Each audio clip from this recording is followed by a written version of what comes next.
ನೋಡು ಕಂದ, ಈಗ ಆಗಿದ್ದೆಲ್ಲ ಆಗೋಯ್ತು. ಅದ್ರ ಬಗ್ಗೆ ಮತ್ತೆ ಯೋಚನೆ ಮಾಡ್ಬೇಡಮ್ಮ. ಇನ್ ಮುಂದೆ ನೆಮ್ಮದಿಯಾಗಿ ಬದುಕಿದ್ರೆ ಅಷ್ಟೇ ಸಾಕಮ್ಮ.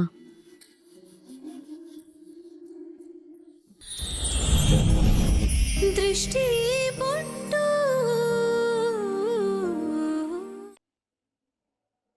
ಭಗವಂತ, ಈ ಮನೇಲಿ ಇನ್ನೇನೇನ್ ಅನಾಹುತ ಆಗುತ್ತೋ ಎಲ್ಲ ನೀನೇ ನೋಡ್ಕೋಬೇಕು.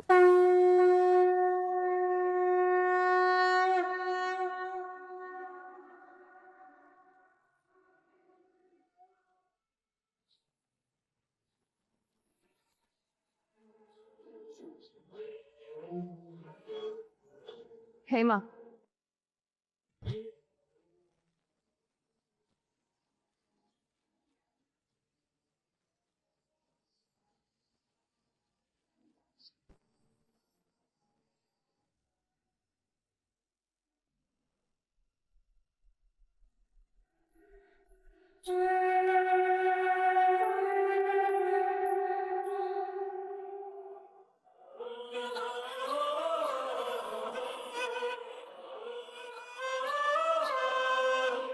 ಫ್ಯಾಮಿಲಿ ನಂದ ನಿಂದ ಯಾವುದು ಅನ್ನೋದು ಮ್ಯಾಟ್ರ್ ಆಗಲ್ಲ ಮೇಡಮ್.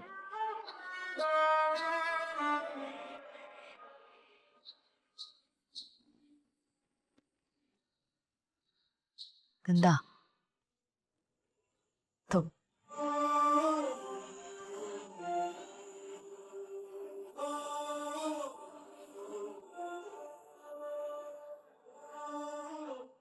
ಪಾಪ ದೃಷ್ಟಿ, ಅವಳ ಪರಿಸ್ಥಿತಿನ ನೆನ್ಸ್ಕೊಂಡ್ರೆ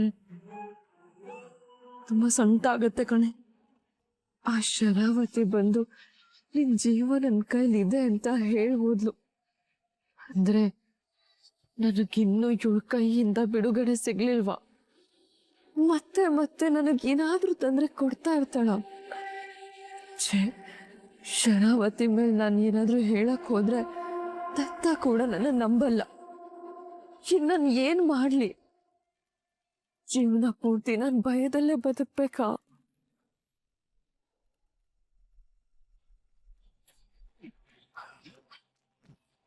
ಯಾಕಮ್ಮ, ಏನಾಯ್ತು? ಯಾಕೆ ಹೆದರ್ಕೊಂಡೆ? ಹೇಳ್ಬಿಡ್ಲ? ಮಾತಾಡು, ಮಾತಾಡು ಕಂದ, ಏನಾಯ್ತು ಹೇಳು.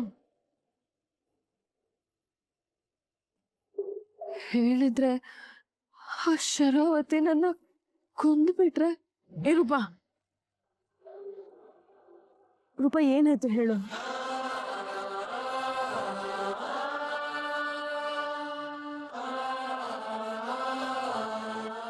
ಏನಿಲ್ಲ ಅಮ್ಮ, ನನ್ನ ಬದುಕಲ್ಲಿ ಏನೇನೆಲ್ಲ ಆಯ್ತು ಅಂತ ನೆನಪು ಮಾಡ್ಕೊಂಡೆ. ಭಯ ಆಯ್ತು.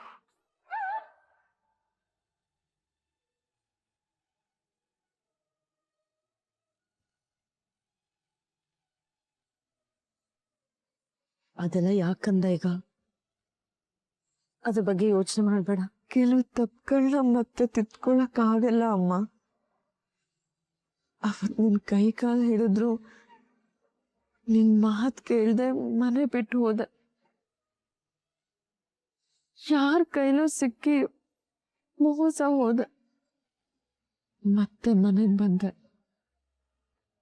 ಒಳ್ಳೇದಾಗ್ಲಿಲ್ಲ ನನಗೆ. ಹಾ, ವಾಪಸ್ ಬಂದೋಳು ಮತ್ತೆ ಒಳ್ಳೆ ಕೆಲಸ ಮಾಡ್ಬೇಕಿತ್ತು. ಒಳ್ಳೇದೇ ಆಗ್ತಿತ್ತು.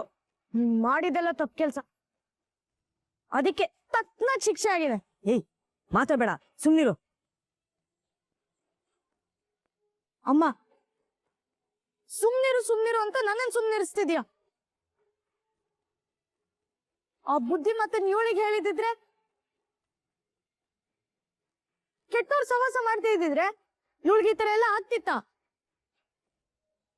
ಏಯ್, ಈಗ ಅದನ್ನೆಲ್ಲ ಮಾತಾಡೋಂತ ಸಮಯ ಅಲ್ಲ.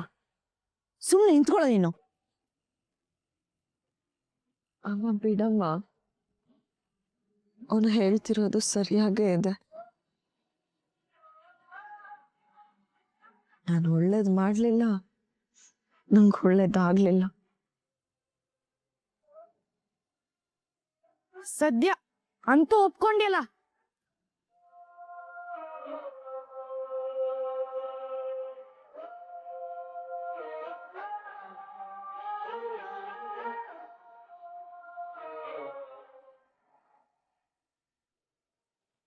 ಆದ್ರೂ ನಾವ್ ಅದ್ ಯಾವ್ದನ್ನು ನೋಡ್ದೆ ಇವಳನ್ನ ಸೊಸೆ ಮಾಡ್ಕೊಂಡ್ವಿ. ಆದ್ರೆ ಇವಳು ತನ್ ಲೋ ಲೆವೆಲ್ ಬುದ್ಧಿನ ತೋರಿಸ್ಬಿಟ್ಲು. ನನ್ ತಮ್ಮ ಮೊದ್ಲೇ ನೊಂದಿದ್ದ, ಅವ್ನ್ ನೆಮ್ಮದಿನೂ ಹಾಳ್ ಮಾಡ್ಬಿಟ್ಲು.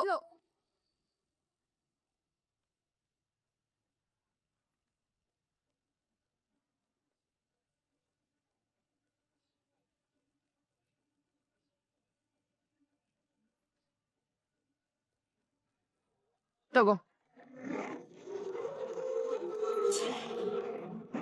ಇವತ್ ನೀನ್ ಇದನ್ನ ತಗೊಂಡು ಇಲ್ಲಿಂದ ಹೋಗ್ತಾ ಇರು. ನಿನ್ಗೆ ಇನ್ಮೇಲೆ ಈ ಮನೇಲಿ ಜಾಗ ಇಲ್ಲ.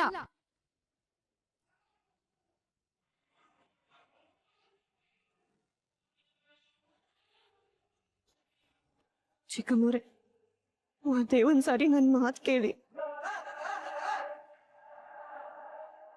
ಮಾತಾಡ್ಬೇಡ, ಬಾಯಿ ಮುಚ್ಕೊಂಡು ಹೊರಡ್ತಾ ಇರು.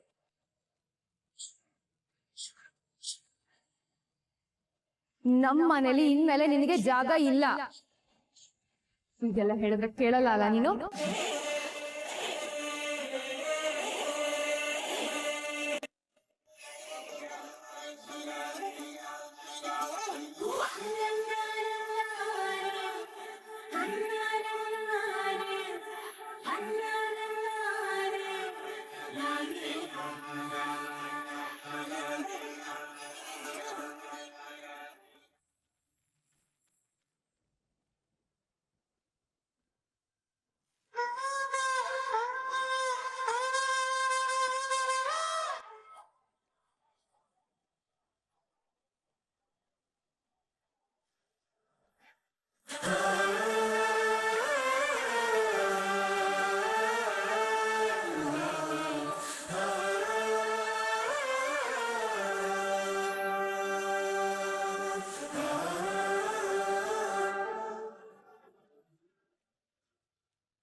ದತ್ತು,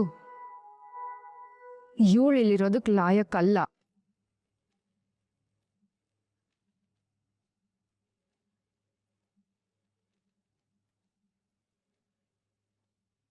ಇವಳಲ್ಲಿ ಎಷ್ಟು ನಂಬಿಕೆ ಇಟ್ಟಿದ್ದೆ ನೀನು. ನಿನಗೆ ನಂಬಿಕೆ ದ್ರೋಹ ಮಾಡಿದಾಳೆ. ಇವಳು ಈ ಮನೇಲಿ ಇರಬಾರ್ದು.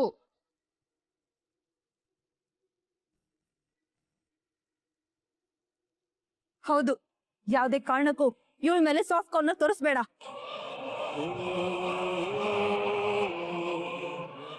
ನನಗಂತೂ ಇವಳನ್ನ ನೋಡಿ ಶಾಕ್ ಆಗ್ಬಿಡ್ತು. ಅಲ್ವೇ, ನಿಮ್ಗೆ ಸೆಲ್ಫ್ ರೆಸ್ಪೆಕ್ಟ್ ಅನ್ನೋದೇ ಇಲ್ವಾ? ಕೆಲವ್ರು ಹಾಗೆ ಊರು ಬಿಟ್ಟವರು ಊರಿಗೆ ದೊಡ್ಡವರು ಅಂತ ಗಾದೆ ಮಾತಿದ್ಯಲ್ಲ, ಇವಳು ಎಲ್ರಿಗೂ ಮೋಸ ಮಾಡಿದ್ದಾಳೆ. ಅದ್ರಲ್ಲೂ ನಿನಗೆ ಯೋಚನೆ ಮಾಡಕ್ಕಾಗದೇ ಇರೋಷ್ಟು ದೊಡ್ಡ ಮೋಸ ಮಾಡಿದ್ದಾಳೆ ದತ್ತು.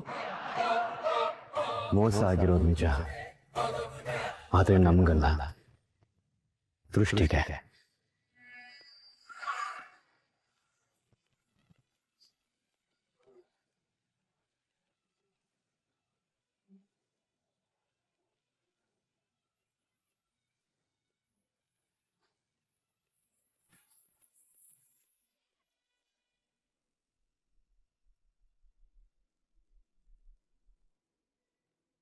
ನೋಡು ಕಂದ, ಈಗ ಆಗಿದ್ದೆಲ್ಲ ಆಗೋಯ್ತು. ಅದ್ರ ಬಗ್ಗೆ ಮತ್ತೆ ಯೋಚನೆ ಮಾಡ್ಬೇಡಮ್ಮ. ಇನ್ ಮುಂದೆ ನೆಮ್ಮದಿಯಾಗಿ ಬದುಕಿದ್ರೆ ಅಷ್ಟೇ ಸಾಕಮ್ಮ.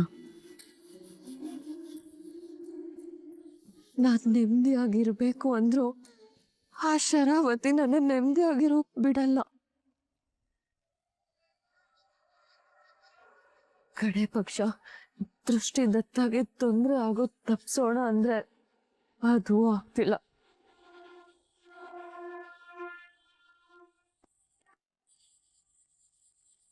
ಯಾವ ಜನ್ಮದಲ್ಲಿ ಅದೇನ್ ಪಾಪ ಮಾಡಿದ್ನೋ ಏನೋ,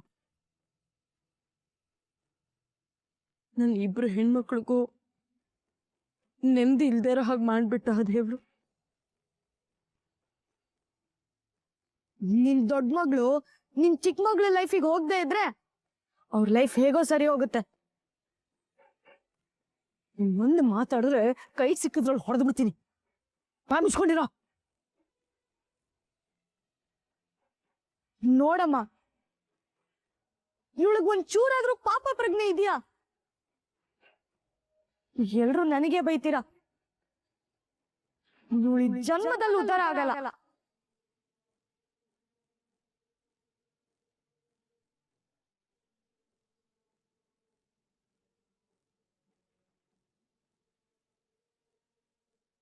ನೋಡ್ಕಂದ,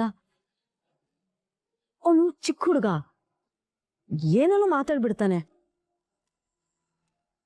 ಅವನ್ ಮಾತಿಗೆ ನೀ ತಲೆ ಕೆಡ್ಸ್ಕೋಬೇಡಮ್ಮ. ಶರಾವತಿಯಿಂದ ನನ್ನ ಜೀವ ಕಾಪಾಡ್ಕೊಳ್ಳೋ ಅಥವಾ ತತ್ತಿನ ಜೀವ ಕಾಪಾಡ್ಲೋ?